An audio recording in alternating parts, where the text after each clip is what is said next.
Shifting focus now to the United States, the U.S. Army, while trying to meet the hiring targets, has been recruiting obese soldiers. Basically, it has been lowering its fitness requirements to meet the ambitious recruitment targets.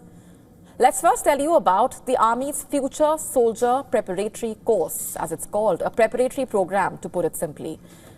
It was introduced in the year 2022.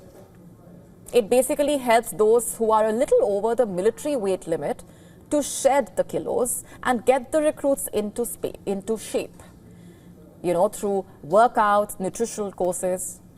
Now, according to a report by a Pentagon watchdog, around 14% of those accepted on the course had body weights more than the limit for the course. Around 14%. This is according to a report from the Inspector General at the Department of Defense. But what does this 14% statistic really mean? What does it translate into?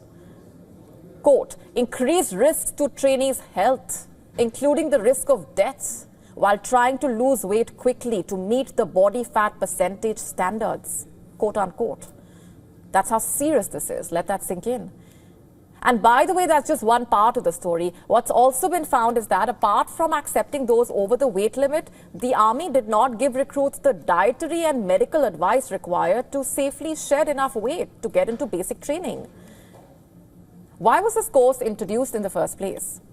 To help counter the hiring crisis, and it has worked, by the way. Last year, 1/4 of the new recruits went through the course, but according to the findings, 14% of the course intake in the period it surveyed had body fat percentages that were more than the acceptable ceiling. In fact, these included people whose weight was 19% over the ceiling for enlisting in the Army. What does that mean? Someone 19% over that limit would basically push into the obese or morbidly obese categories. That is how serious this is. But why is this happening? Shortage of medical personnel, more specifically dietitians across the armed services.